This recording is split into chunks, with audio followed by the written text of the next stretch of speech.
Okay, good news for those of us who enjoy Avatar Frontiers of Pandora, which we rated as the best looking game of 2023, or rather Alex, John and Oliver did, I believe. Made my top 5. Oh, yeah. Yes, great game. Really is a superb game. I've been playing it again recently. The reason I've been playing it again recently is because the consoles, specifically PlayStation 5 and Xbox Series X, have now received a new performance mode, or rather a new quality mode, a favor quality mode that targets 40 frames per second. Now, the idea, if you're not aware of this, it's fairly straightforward. 40 frames per second in frame time terms is 25 milliseconds per frame, sits precisely between 30 frames per second at 33.3 milliseconds and 60 frames per second at 16.7 milliseconds per frame. So, if you can imagine 30, 60, 40, despite sort of sounding more like 30, it actually sits right in the middle frame time wise. And what that means is that you get a massive increase to fluidity. And it's almost what you might describe as a best of both worlds scenario. And I've got some footage playing out here of both versions, PlayStation 5 and Xbox Series X. And it works. Xbox is slightly, I'd say, less stable overall. But it still plays out for the most part at 40. It just has some weird glitches here and there. PlayStation, this is all captured from a stress point that Tom identified. Which we went back to and revisited at 40 FPS. Seems to run okay on PlayStation 5, actually. That's good. Tom, you looked at the original coverage. Yeah. And I think your sort of recommendation at the time was best play this at 60 FPS. Oh, for sure. But there were image quality concerns. Yeah, it does take a hit. But I think it was still like the most obvious choice between the two. It was such a free-flowing game where you're looking in every, like it's a game that demands you scale vertically and look up, down, as well as, everything else involved in an FPS. And for that, I think the payoff for 60 FPS is much greater. There is, but I'm loving the idea of a 40 FPS mode, and this is just honestly a trend I really hope continues, because the res hit didn't bother me hugely, I don't think. I'm trying to cast my mind back to the review, but I think it was worth it for the trade. But if we get back what was a much higher res image, then great. At 40 FPS, I'm willing to take that. It sounds like a great trade. And looking at your footage, you mentioned some drops on Xbox, but I think that it still looks really solid, like for both consoles. Yeah. It's really delivering. I think having now sampled all three modes, 30 is a bit too clunky for this style of game. I mean, fundamentally it is what you might call a first-person shooter, so, those always benefit from higher frame rates. The issue I had with the performance mode was, that DRS can get really sort of funky with FSR2, and the lower bounds in particular, it's quite murky. And of course, you weren't always at 60 FPS as well. What I like about the 40 FPS mode is it's using the quality mode settings. So all of the, I guess it was minor settings reductions they did on performance mode. Most of the hit was in resolution. But anyway, you're getting the quality mode settings. I understand there've been some tweaks to post-processing, but otherwise it is the quality mode as is, just running at 40 frames per second. And it will lean more into dynamic resolution scaling than the quality mode will. That's to maintain that frame rate. But ultimately, I think what I like most about it is entirely consistent. So there were some sort of wobbles and some DRS adjustments that were happening at 60 that kept you under the performance threshold. And there was some, I think you identified some area, in fact both of you did, looking back at your Avatar footage. You both discovered areas where the performance mode would basically stay below 60.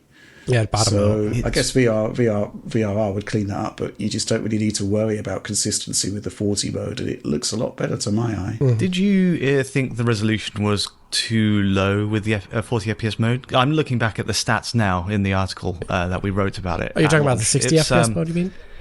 Yeah, so the 60 FPS mode ran between 864p and 1260p. I think it went, I mean, as we spoke to the developer, it went down to 720p minimum. Oh, did it? Yeah, it did. Okay, Yeah. fair enough. So, yeah, it did 720p to 1440p FSR2 upscaling, and then a standard pass back to 4K. So, yeah, I think that was a bit, it could get a bit gnarly. Yes, it could. And I remember with the FSR2 sort of upscale issues, there were kind of like little bits of the scenery which would just sort of flicker. And yeah, with the Series X version, they actually fixed that. They've done their best. Yeah, that's good. Yeah. So I don't know what to say other than if you've not played Avatar: Frontiers of Pandora, you really should, because it's an absolute highlight on the current gen consoles, and even on, well, I say even on PC. PC just labels you to go to the next level, but the console versions basically strike the sweet spot of being able to access a really fantastic looking genuinely next generation game. And now you can kind of mitigate the worst of the issues that were there at 60 FPS by dropping to 40, and it still plays great and it still looks consistent. The issue being, of course, that you do need a 120 hertz display, which actually leads us on to something special, something related to that, which we were talking about in a prior DF Direct, which is that we're under the impression that the Xbox didn't disclose to the developer whether it was actually running at 120 FPS or not on a 120 hertz monitor.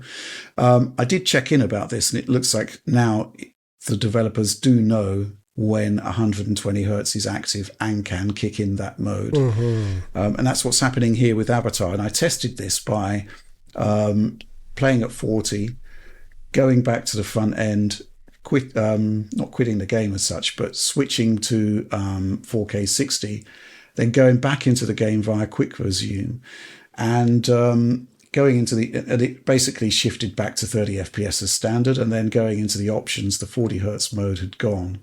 So yes, Xbox can now tell the developers what refresh rate the display is running at, which is obviously good news.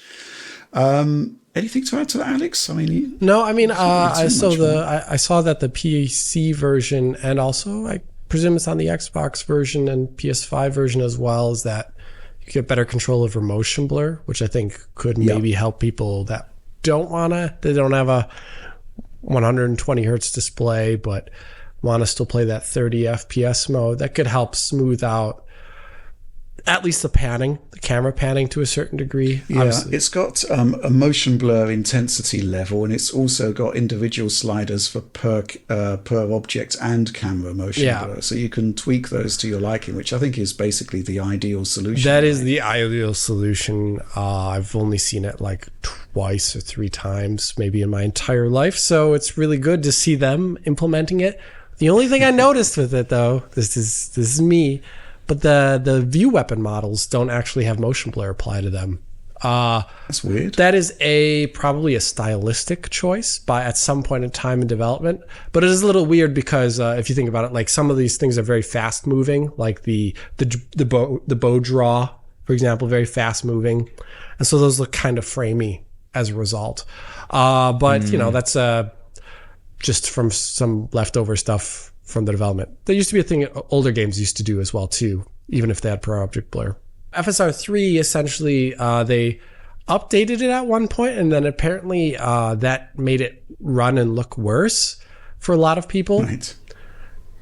What I read subjectively, I haven't tested it since then, was that it was actually just kind of working like the old way, where you would only see in VRR like the real produced frames, and the other ones were probably runted, so you could never tell they were happening. They reverted it though. They went back to the older version. Yeah, so whatever that did. So it's going to be running like it did at launch, excluding the fact that it'll have apparently better UI support. I presume what they're doing is they're going to, instead of ghosting on the UI, they're probably just doing 60 hertz UI. Yeah, so I really wish that people were a little bit better about the reporting about these things, so I don't always have to test them, because people are like, oh, it fixes the UI. And in my humble opinion, fixing the UI is not actually having it run at 60 hertz. I think there's like better compromises that could be made there. This is not a critique of the developers, but when people say things like, oh, they fixed the UI, It's like it's so unspecific. And I hear this with a lot of reports about frame gen in general. People say a lot of things about them, and then I check them out myself, and it's like vastly different than the subjective experiences that people are posting online. So yeah. I'm just picturing you fists hammering the desk. I've done it a couple frame times. gen wrong. I've done that a couple times regarding frame gen. Yeah. And it's time consuming as well to check up on these things. Yeah, it's like the reports. You get everything installed. The reports I got a couple weeks back about what's the name of that game? Suicide Squad being borked after an update. I played that. It ran slightly better after the update in comparison to the launch version. It's like, dude, bro, what am I supposed to do? I think a lot of people with PC updates sometimes, because the games have an issue where they don't precompile all PSOs really well. So they get shader compilation stutter. Well, after an update or after a driver update, well, that PSO cache is going to be cold, not existent. And people load up the game again and it's running worse for the first time due to the PSOs having to recompile in real time. Yeah, I don't know. But I just really wish subjective, get some of that knowledge out there so people don't just report things that are wrong. To be fair, it is tricky because you objectively require data from before and after to make a proper sort of, you know. Yeah, I guess I could say that too. That most people are not recording their games like we do. This is true. Yeah. It gives us a job to do. We got this interesting question from Ephraim the Dream. I received Avatar Frontiers of Pandora as a Christmas gift. Oh, cool. And haven't yet had the chance to play it. Now I hear there's a 40 FPS mode coming out, and it is yet another example of a quote unquote, I'm glad I waited to play it. Is it just me? I feel like it's smarter to just wait to play a game because 90% of them get better with patches after a few months. It's an interesting point, as we shall see from future news topics on this show. I feel it's smarter just to wait to play a game because 90% of them get better with patches after a few months. Won't this kill studios as more and more players wait for the patches / a price drop to purchase the game? I think people will always buy games at launch, regardless, unless, you know, they are sort of game-breakingly bad, and then, you know, that basically sets a precedent where it's really difficult for a game to come back from that.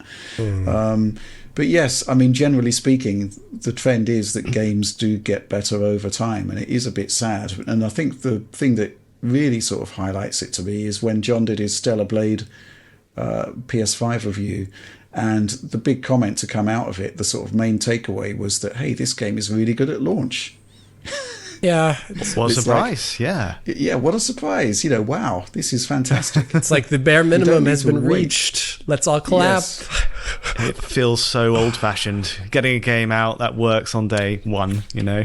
But I do sympathise with Ephraim the Dream's question. Like, it does cross my mind quite a bit with the game, because time is limited, right? You want to put your invest in the game at the best possible moment to get the most out of it, and you're only going to have that first time experience once. I'm having this experience with Final Fantasy VII Rebirth right now, where I'm just loving the game, but there's a little shadow hanging over it, which is that, you know, issue with the sharpness on the 60 FPS mode. It's just too soft, and then you switch it to the 30 FPS mode, and you've got 30 FPS with basically no motion blur on an OLED. So I'm battling the same battle there, and wishing for a 40 FPS patch in the vein of Avatar.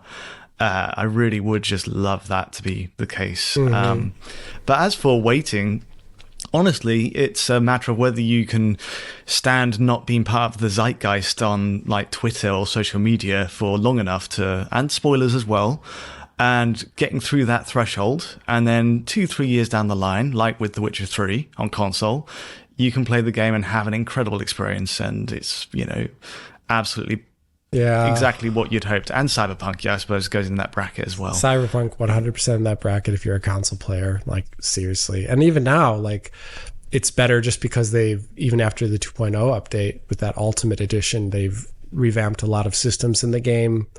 They added in more content.